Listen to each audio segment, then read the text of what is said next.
Assalamualaikum warahmatullahi taala wabarakatuh. Al-Fatihah.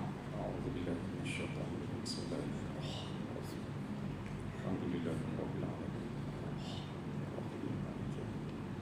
Iyyaka na'budu wa iyyaka nasta'in. Shiratal mustaqim. Shiratal ladzina an'amta 'alaihim ghairil maghdubi 'alaihim waladdallin. Alhamdulillahirabbil alamin. Wassalatu wassalamu ala asyrafil anbiya'i wal mursalin wa ala alihi wa ashabihi ajma'in. Rabbi shrah li sadri wa yassir li amri wahlul 'uqdatam min lisani yafqahu qawli. Subhanaka la ilma lana illa ma 'allamtana innaka antal alimul hakim. Wala hawla wala quwwata illa billahil aliyyil azim.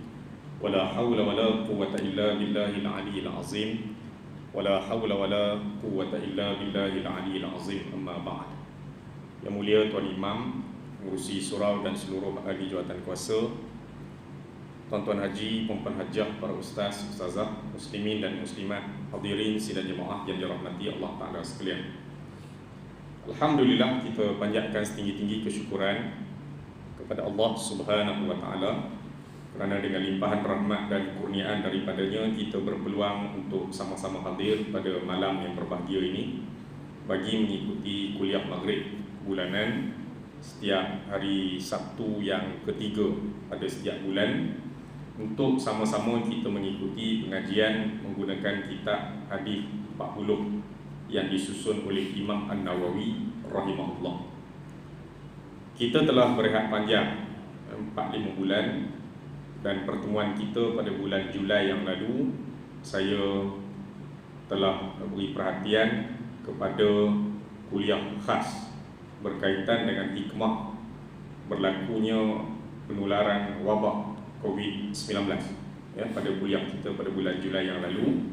Dan pada malam ni untuk bulan Ogos, kita sambung semula pengajian kita menggunakan kitab Hadis 40 pada malam ini, iaitu pada malam ni kita sambung hadis yang berikutnya, hadis yang ke-25, Al-Hadithul Khamis wal Ashrun, hadis yang ke-25.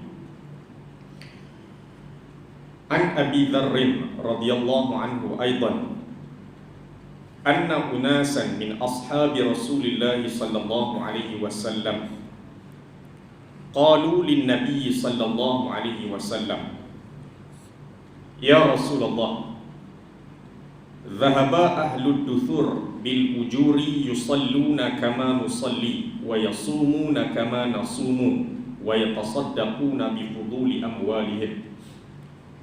Qala awalaysa qad ja'ala Allahu lakum ma tasaddaqun? Inna bi kulli tasbihatin sadaqah wa kulli takbiratin sadaqah wa kulli tahmidatin sadaqah wa kulli tahlilatin sadaqah wa amrin bil ma'ruf sadaqah wa nahyin an munkar sadaqah wa fi bud'i ahadikum sadaqah. Qalu ya Rasulullah, ayati ahaduna syahwatahu wa yakunu lahu fiha ajrun?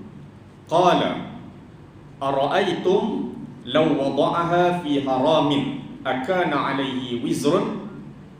Fakadzalika idza wada'aha fil halali kana lahu ajrun. Sadaqa Rasulullah sallallahu alaihi wasallam atau kama qala, rawahu Muslim. Artinya, daripada Abu Dzar radhiyallahu anhu bahwasanya ada segolongan manusia daripada sahabat-sahabat Rasulullah sallallahu alaihi wasallam pernah berkata kepada Rasulullah sallallahu alaihi wasallam, ya Rasulullah, orang yang mempunyai harta, yakni orang-orang kaya, mereka telah mendapat pahala lebih banyak daripada kami. Mereka bersembahyang sebagaimana kami sembahyang, dan mereka berpuasa sebagaimana kami berpuasa, dan mereka bersedekah dengan kelebihan harta-harta yang Allah Ta'ala anugerahkan kepada mereka. Lalu berkata Rasulullah, Bukankah Allah telah menjadikan bagi kamu suatu perkara yang kamu boleh sedekahkan juga? Sesungguhnya dengan tiap-tiap ucapan tasbih itu adalah sedekah. Tiap-tiap ucapan takbir itu adalah sedekah. Tiap-tiap ucapan tahlil itu adalah sedekah. Menyuruh melakukan perkara ma'ruf adalah sedekah. Melarang perbuatan mungkar adalah sedekah. Dan pada kemaluan seseorang kamu itu juga adalah sedekah. Maksud pada kemaluan itu maksudnya perbuatan jima. Itu juga ada pahala sedekah. Berkata lagi mereka, wahai Rasulullah, adakah salah seorang kami menggunakan syahwatnya dan adalah baginya pahala juga akan perbuatan itu? Jima' ni ada pahala juga ke? Syahwat. Lalu Rasulullah berkata, apa pendapat kamu kalau digunakannya pada tempat yang haram? Syahwat itu dilepaskan pada tempat yang haram, apakah dosa ke atasnya? Maka demikian pula apabila ia menggunakan syahwatnya pada yang halal, adalah baginya pahala. Hadis riwayat Imam Muslim. Baik, tuan-tuan sekalian, sebenarnya hadis kita pada malam ini iaitu hadis yang ke-25. Ya. Selepas ini kita akan bertemu dengan rangkaian daripada hadis-hadis ini. Nanti kita akan sambung hadis yang ke-26, hadis yang ke-27. Dia banyak cerita tentang sedekah. Dan malam ini bermula hadis tentang sedekah. Ya, hadis tentang sedekah. Nanti yang masuk hadis ke-25 dan seterusnya nanti ada hadis tentang sedekah, hadis yang berbeza-beza tapi topiknya tentang sedekah. Baik, hadis pada malam ini hadis yang diriwayatkan oleh Imam Muslim, sumbernya daripada sahabat Nabi iaitu Abu Zar, yang kita kenali Abu Zar Al-Ghifari. Jadi Imam Muslim meriwayatkan hadis ni daripada tu sampailah kepada sahabat Nabi Abu Zar. Abu Zar dia cerita, dia kata satu hari ada segolongan di kalangan sahabat-sahabat Nabi datang jumpa Nabi, mengadu kepada Nabi, luah perasaan.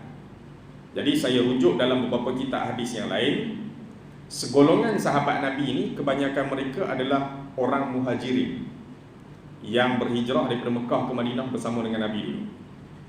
Dan kemungkinan juga ada beberapa orang Ansar, iaitu penduduk Madinah.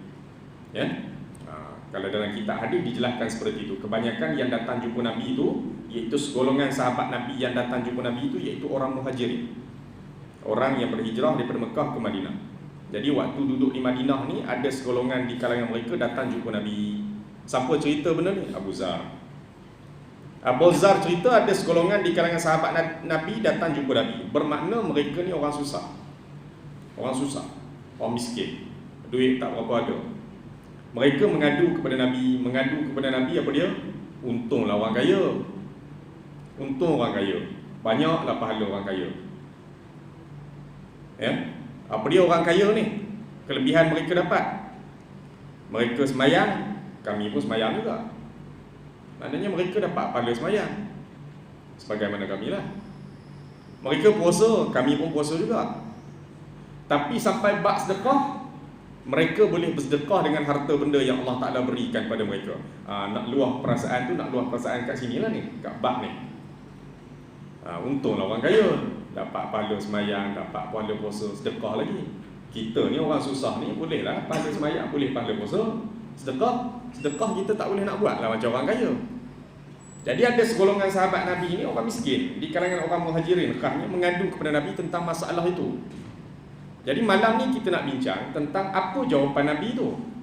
Jawapan Nabi itu yang menyebabkan akhirnya sahabat-sahabat yang miskin pada waktu itu dan orang Islam pada waktu itu sampailah kepada kita pada hari ini. Persepsi kita selama ni, pemahaman kita selama ni, makna sedekah tu duit, berjaya dirungkaikan. Sahabat Nabi pun fikir begitu, kita hari ini pun fikir begitu juga, sedekah ni duit.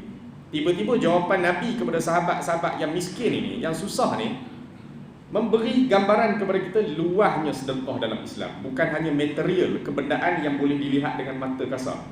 Nanti kita akan tengok apa yang Nabi jelaskan sedekah yang kita boleh buat selain daripada harta. Ni cara Nabi beri motivasi kepada sahabat-sahabat yang miskin supaya jangan lemah semangat. Ada benda yang kalau kamu buat nilainya sama macam orang kaya sedekah harta. Ada. Baik, itu yang kita nak ikuti pada malam ni. Jadi kata pengarang kitab ni, hadis ini memberi satu pengertian yang amat bernilai dalam urusan sedekah. Maksudnya apa dia? Semua orang ada peluang untuk sedekah. Jangan mengeluh tak ada duit. Semua orang ada peluang untuk bersedekah. Buat baik melalui sedekah ni semua orang boleh. Sedekah tidak dinilai daripada segi kebendaan atau harta benda semata-mata. Bukan itu saja. Tetapi penilaian apa makna sedekah ni meliputi apa saja perkataan yang ditetapkan sebagai ucapan yang suci. Termasuklah ucapan-ucapan yang suci, ucapan-ucapan yang baik yang kita ucapkan ni juga adalah sedekah. Antaranya Nabi sebut dalam hadis ni apa dia? Ucapan Alhamdulillah, ucapan Allahu Akbar, ucapan tahlil itu la ilaha illallah kan. Ya, takbir Allahu Akbar, tasbih subhanallah, tahmid alhamdulillah, tahlil la ilaha illallah. Sebab tu kita sebut majlis tahlil. Bila majlis tahlil dia baca Yasin saja, dia baca qul huwallahu ahad, tiba-tiba tak ada la ilaha illallah, dia tak jadi majlis tahlil. Majlis tahlil itu kerana ada bacaan tahlil itulah la ilaha illallah, sebab tu disebut majlis tahlil. Orang kita yang nak bergaduh tak habis-habis tu kan. Macam tu. Majlis tahlil kerana dalam tu dibaca la ilaha illallah secara berjemaah kan. Semuanya menjadi sedekah, artinya mendapat pahala. Dapat pahala. Jadi sedekah bukan hanya duit, termasuklah apa pun ucapan-ucapan suci, ucapan-ucapan yang baik, nasihat orang dan sebagainya. Baik, kita tengok yang pertama dia kata, perkara berkaitan dengan sedekah orang yang mempunyai harta dan orang yang tidak mempunyai harta. Macam mana? Orang yang mempunyai harta kita fahamlah. Ya, apa benda yang dia ada lah. Bagaimana dengan orang yang tidak mempunyai harta pula? Jadi ni perbahasan, dua perbahasan ini. Sedekah orang yang mempunyai harta dan bagaimana sedekah kepada orang yang tidak mempunyai harta. Yang pertama, bersedekah dengan harta ni dulu. Yang ni dulu. Kadang-kadang ada orang ada harta banyak sangat sampai tak tahu nak sedekah ke mana. Satu hal juga, ni pun nak kena urus juga. Duit ada, tak tahu nak urus ke mana. Tak tahu nak urus ke mana. Sebab tu bila Nabi sebut dalam hadis kan, tidak akan berganjak kaki anak Adam di hadapan Allah pada hari akhirat kelak, melainkan dia akan disoal 4 pertanyaan kan. Tentang umurnya, dia habiskan untuk apa, tentang tubuh badannya digunakan untuk apa lagi, tentang ilmunya dimanfaatkan untuk apa, kemudian tentang harta. Tentang harta ni Allah Ta'ala tanya 2 soalan. Dapat daripada mana dan guna ke mana? Dapat tu daripada mana dan guna tu ke mana? Ya?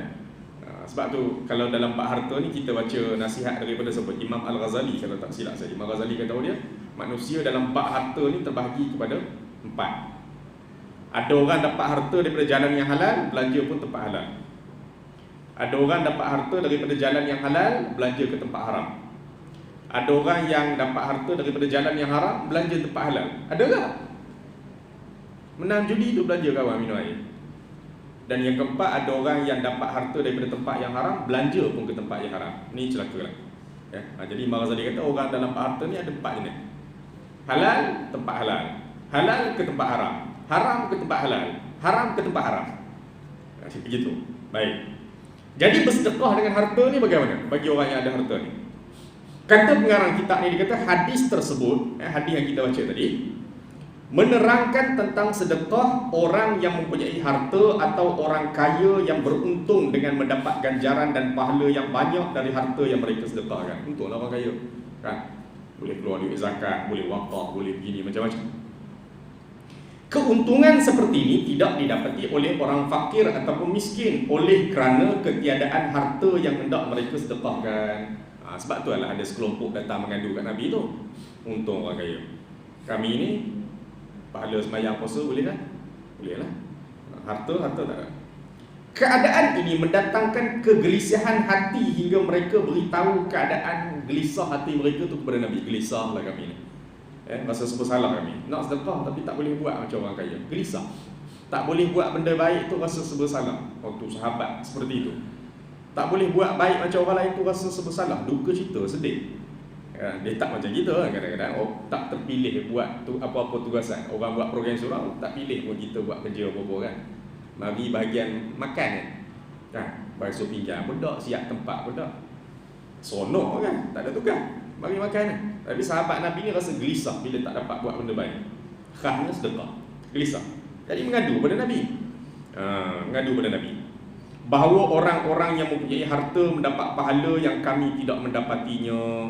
Di samping mereka juga dapat pahala sembahyang dan puasa yang mereka kerjakan sama seperti puasa, sembahyang dan puasa yang kami buat. Banyaklah ganda-ganda pahala orang kaya ni. Mengadu mereka. Lebihnya mereka daripada kami adalah dalam masalah sedekah. Mereka lebih daripada kami. Ya. Dengan harta mereka yang kami tidak berupaya sama sekali melakukannya. Tak boleh nak tiru macam orang kaya buat tu, tak boleh. Kerana kami orang-orang yang tidak berharta. Dalam hal ini kami rasa rugilah kami. Dalam masalah ni kami rasa kami rugi. Mengadu mereka pada Nabi begitu luahannya. Demikianlah pemberitahuan mereka kepada Rasulullah, yang sememangnya adalah satu keadaan yang benar dilakukan oleh orang kaya dengan harta mereka. Memang benarlah cerita ni. Cerita orang kaya semayang, orang kaya puasa, orang kaya sedekah ni memang kisah ni ada di zaman sahabat Nabi. Kan? Abdurrahman bin Auf, Osman bin Affan, Abu Bakar. Orang banyak duit mereka tu.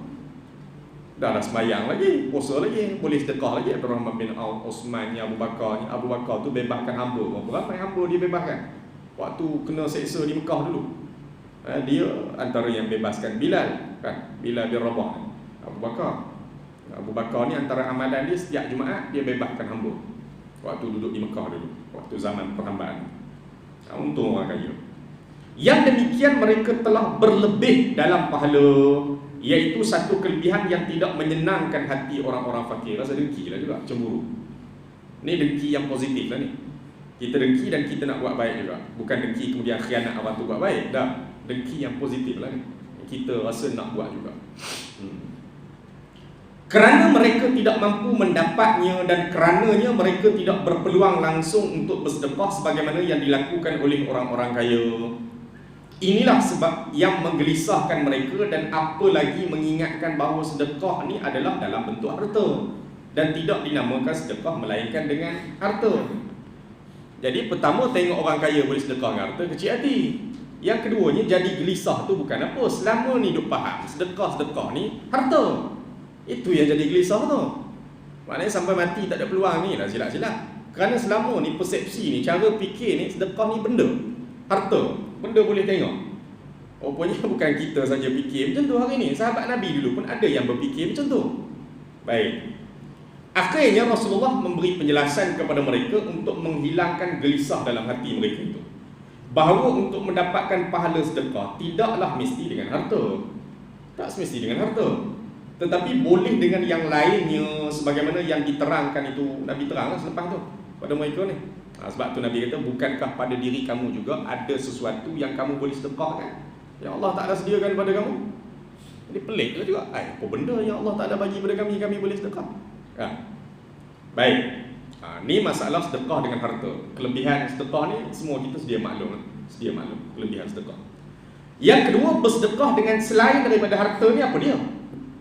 Tadi cerita orang ada harta begitulah.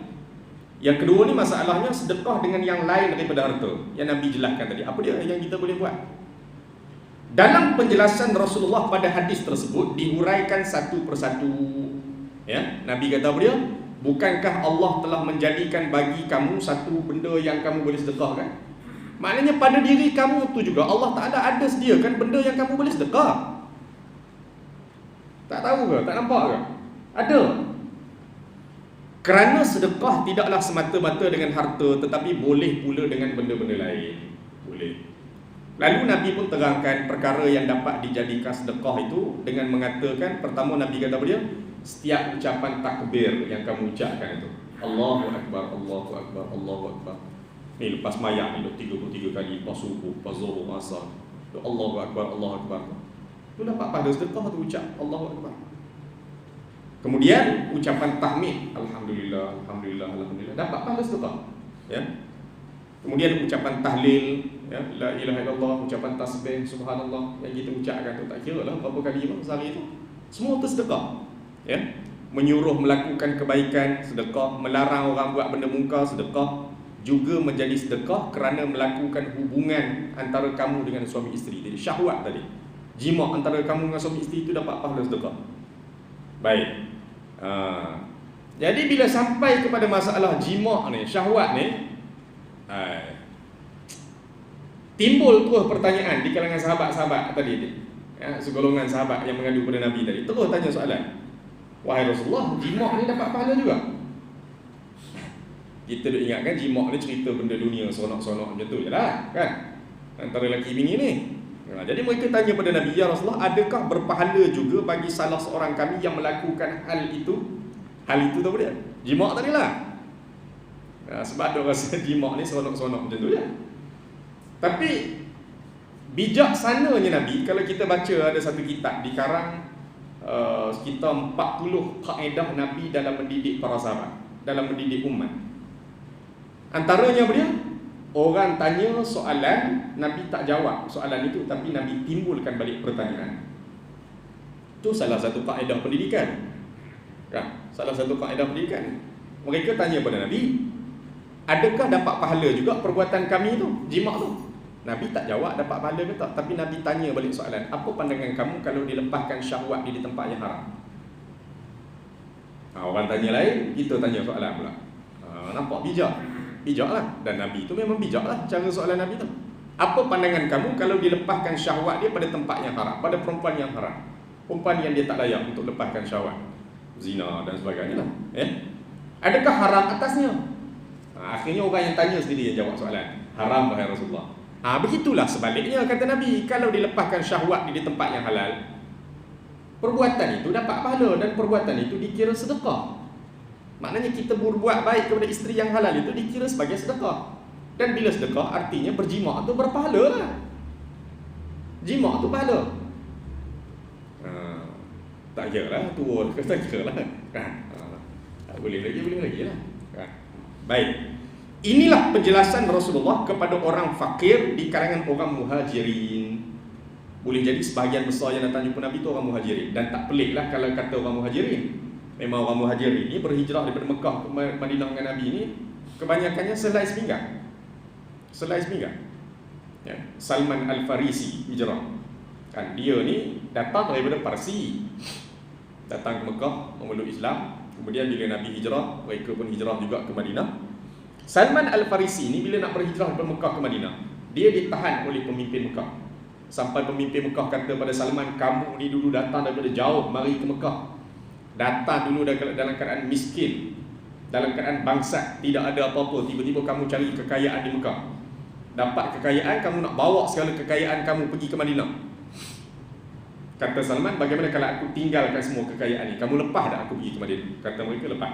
Kata Salman, aku tinggalkan semua sekali kekayaan.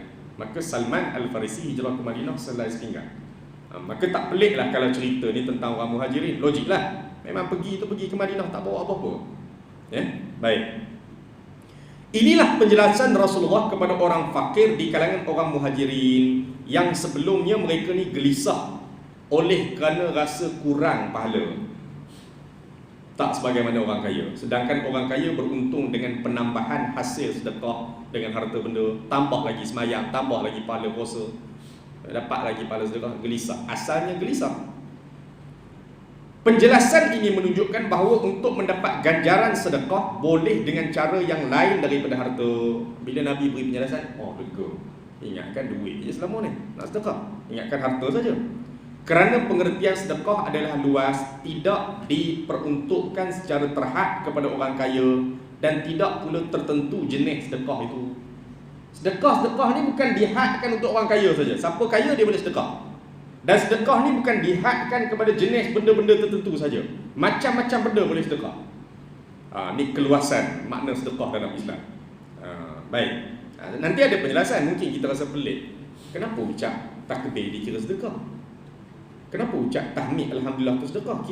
Kita faham sedekah ni kita bagi sesuatu benda pada orang dan orang tu dapat manfaat. Kenapa Nabi kalau kata tadi kan, macam suruh orang buat benda baik, cegah munkar, jima' suami isteri, kita faham, kita berkhidmat pada orang lain.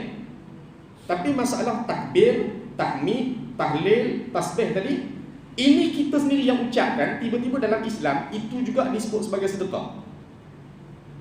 Jadi kita nak faham sedekah ni benda yang kita bagi pada orang lain dan orang tu dapat manfaat. Kenapa takbir, tasbih, tahmid, tahlil itu termasuk juga? Kita bukan buat baik kat orang lain, kita sendiri yang ucapkan zikir tu kat mulut kita. Nanti kita tengok pembahagian sedekah dalam Islam. Ya. Baik. Bahagian sedekah selain daripada harta. Sedekah menggunakan harta, okey, selesai. Tak kira lah duit ke makanan ke apa benda lah, material lah, kebendaan yang kita boleh lihat dengan mata kasar. Okey, selesai. Sekarang kita nak tengok bahagian sedekah selain daripada harta. Selain daripada harta, apa benda yang kita boleh buat?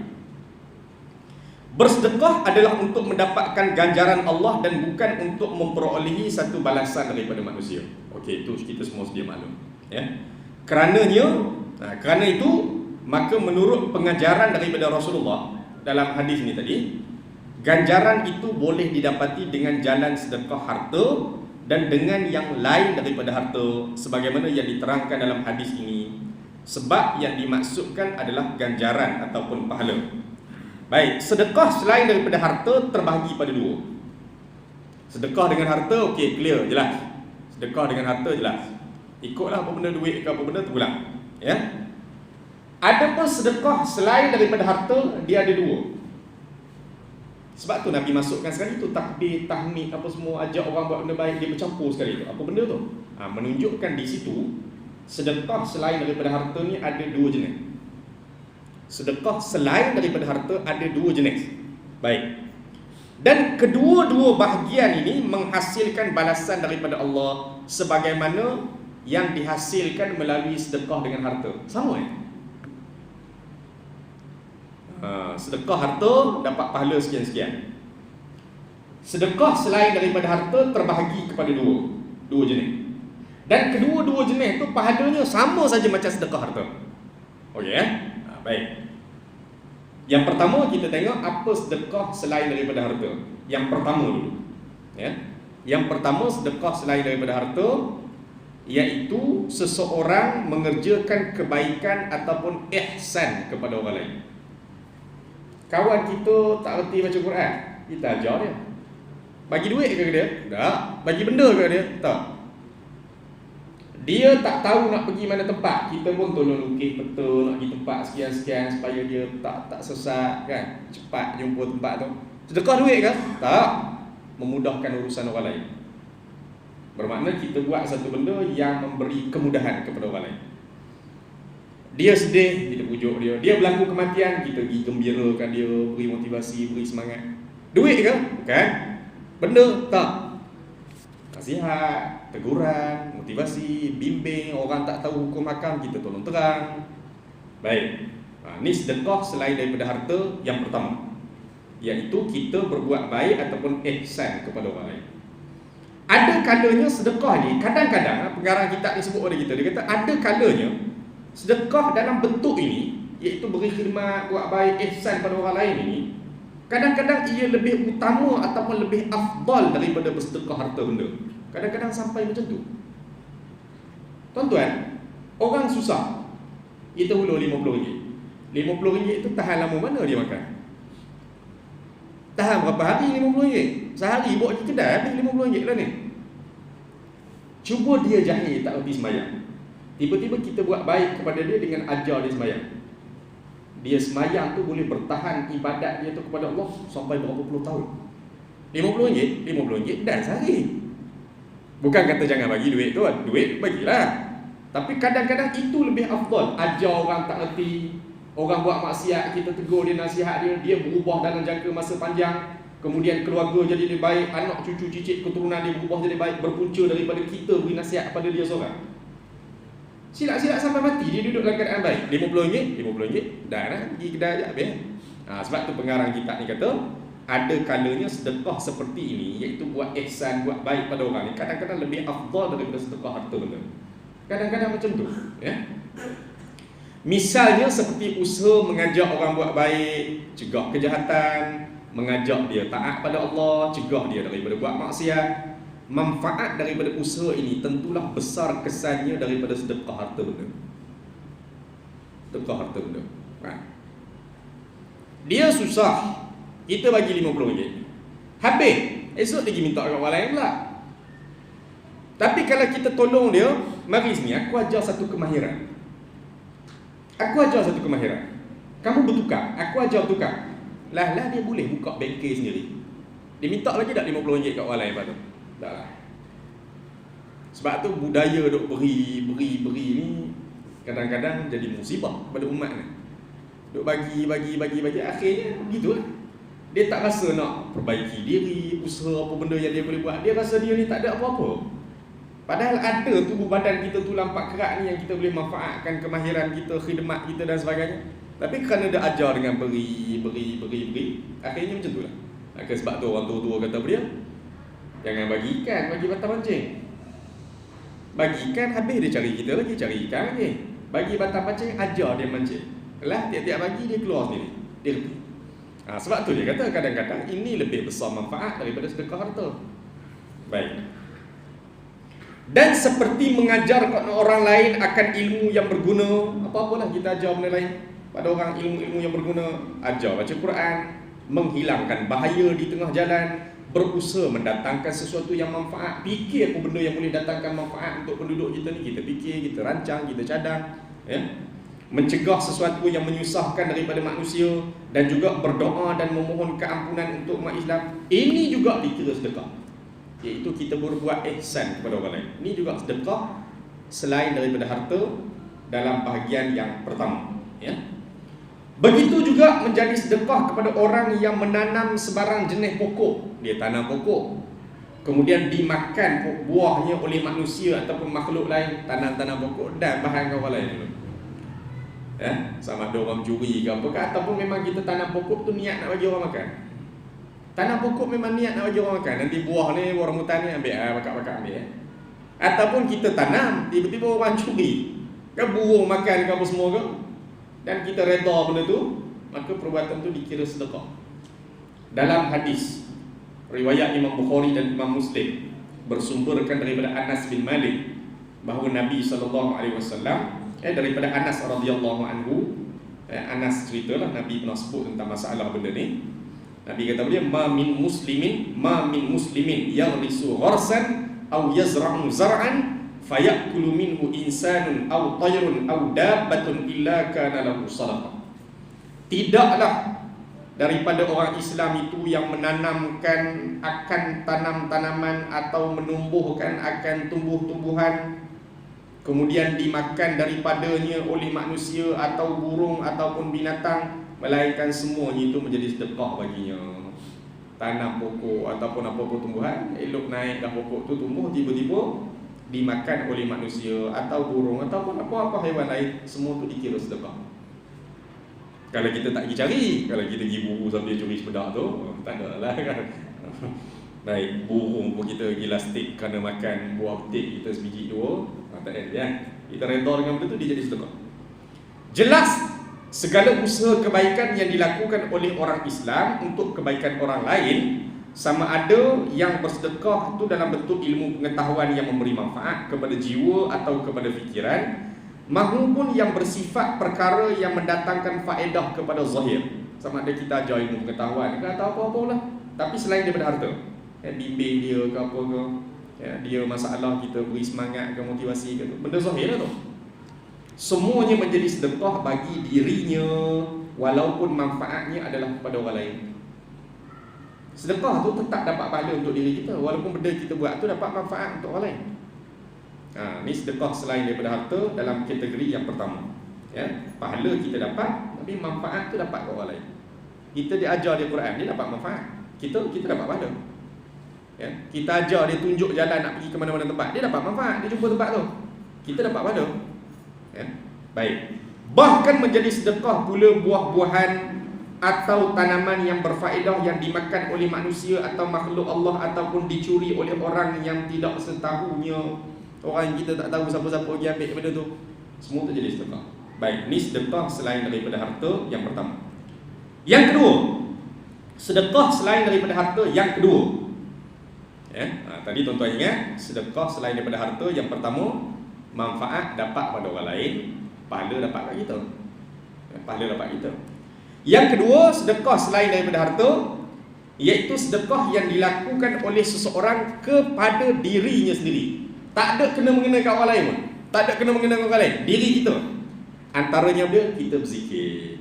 Sebab tu Nabi masukkan tadi, takbir, tasbih apa semua pun sedekah, iaitu kita berbuat baik pada diri kita dengan cara berzikir, takbir, tasbih, tahmid, tahlil, istighfar, baca Quran, jalan kaki datang ke masjid. Itu bukan untuk orang lain tu, untuk kita. Sekalian itu adalah sedekah untuk diri sendiri. Bermakna dia kita sedekah untuk diri kita, kita buat baik untuk diri sendiri, diri kita. Kerana kita yang akan kutip pahala tu nanti. Kau orang lain, kita akan kutip pahala kita berjalan kaki ke masjid tu. Kita lah kutip nanti pahala pada hari akhirat kelak, ambil pahala tu. Duk zikir, tasbih, subhanallah semua tu. Yang tadi buat baik pada orang lain, dia dapat manfaat, kita dapat pahala. Ni buat baik untuk kita. Sedekah untuk diri sendiri. Kutip pahala nanti kat sana. Sekalian ini adalah sedekah untuk diri sendiri, iaitu pahalanya bagi diri orang yang melakukannya. Tak ada kena-mengena orang lain. Kita malas baca Quran, tak ada kena-mengena orang lain. Itu sedekah untuk diri kita. Tak ada sedekah untuk diri sendiri, terpulang lah. Tak ada sedekah untuk diri sendiri, terpulang. Baik, menurut hadis daripada Abu Darda bahawa Rasulullah SAW pernah bersabda, Inna Allah akhtara lakum minal kalam arba'an wa hunna minal Quran. Subhanallah, walhamdulillah, wa la ilaha illallah, wallahu akbar. Sesungguhnya Allah telah memilih, Nabi kata dalam hadis ini, sesungguhnya Allah telah memilih untuk kamu daripada perkataan-perkataan. Maknanya perkataan-perkataan ni banyak, tapi Allah Ta'ala pilih untuk kita ni, untuk kita beramal, untuk kita jaga sungguh-sungguh ni, Allah Ta'ala pilih untuk kamu sebanyak 4 macam perkataan.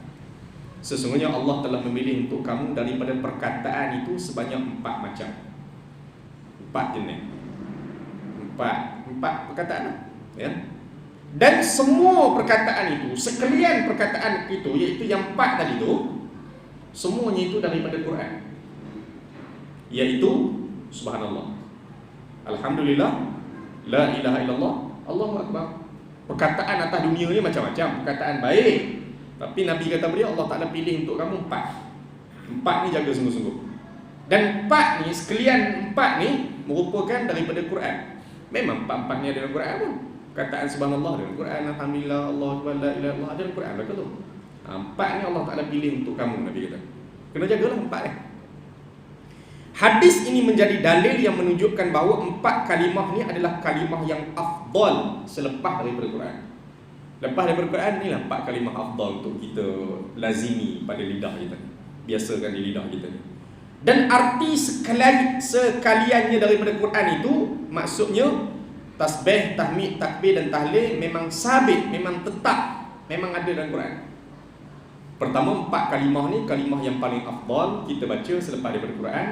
Yang keduanya, 4 kalimah ni 4 kalimah yang memang ada dalam Quran, ada dalam Quran. Dan dalam hadis Ibnu Umar, Rasulullah sallallahu alaihi wasallam bersabda pula, "Man qala subhanallah walhamdulillah wa la ilaha illallah wallahu akbar, kutiba lahu bi kulli harfin 10 hasanat." Barang siapa yang mengucapkan perkataan subhanallah dan alhamdulillah dan la ilaha illallah dan Allahu akbar, dituliskan kepadanya bagi tiap-tiap huruf itu sebanyak 10 kebaikan. Bukan tiap-tiap perkataan, tiap-tiap huruf. Ambil subhanallah, sin, ba, ha, alif, nun, alif, lam, ha, 9. Satu huruf tu dapat 10 pahala. Bermakna subhanallah dah ada 9 huruf, boleh situ 90 lah. Dah 33 kali pula lepas sembahyang. Baik, barang siapa yang mengucapkan subhanallah dan alhamdulillah dan la ilaha illallah dan Allahu akbar, dituliskan kepadanya bagi tiap-tiap huruf itu sebanyak 10 kebaikan. 10 kebaikan. Hadis ini menjadi nas, jadi dalil, jadi bukti atau keterangan yang menetapkan pahala yang besar dan ganjaran yang banyak bagi orang yang berzikir dengannya, dengan 4 benda tadi, dengan 4 zikir tadi, iaitu tiap-tiap satu daripada huruf-hurufnya diberi nilai sebanyak 10 kebaikan. Demikian ini adalah satu kelebihan Allah yang maha luas dan kurniaannya yang maha besar.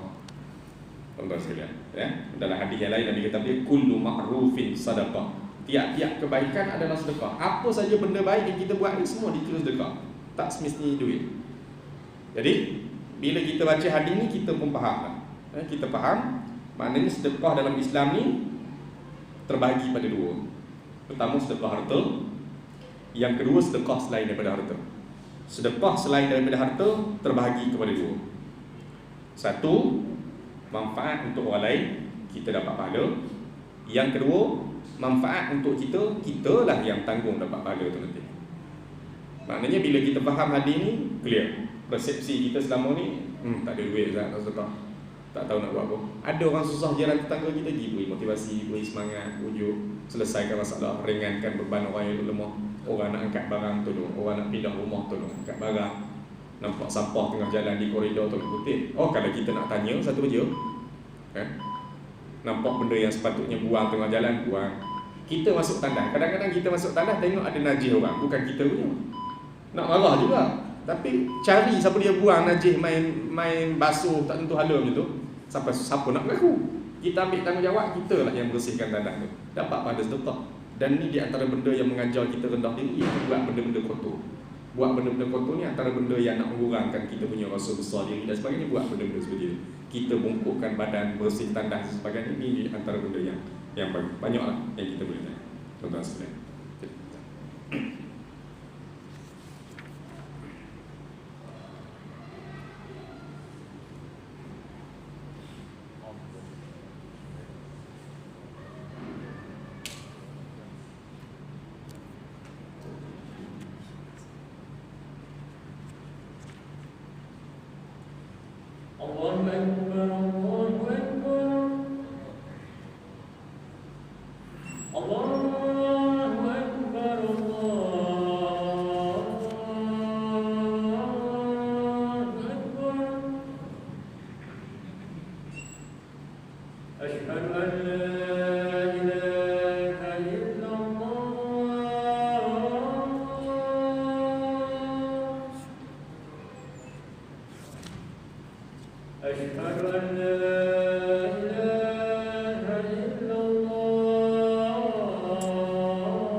Baik, saya habiskan ini. Jadi kesimpulannya ataupun petunjuk yang kita boleh dapat daripada hadis ni, ya, saya ambil sikit-sikit je lah. Jadi petunjuk ataupun rumusan kesimpulan daripada hadis yang kita dengar pada malam ni, sahabat-sahabat Nabi tadi di kalangan orang muhajirin yang miskin tadi rasa gelisah, rasa kecil hati tengok orang kaya tadi, gelisah pada harta benda orang kaya ataupun pada pahala yang mereka bakal dapat. gelisah pada pahala yang bakal mereka dapat. Oh, untung mereka dapat pahala. Bukan gelisah kerana mereka kaya. Mereka gelisah bukan kepada harta yang ada pada orang kaya, tetapi kepada pahala ataupun ganjaran yang bakal didapati oleh orang kaya tu nanti. Kerana mereka ada duit boleh sedekah. Okey, itu benda yang kita boleh ambil perhatian. Maka sebab tu Nabi sebut kullu ma'rufin sedekah. Setiap kebaikan adalah sedekah. Apa saja benda baik yang kita buat adalah sedekah.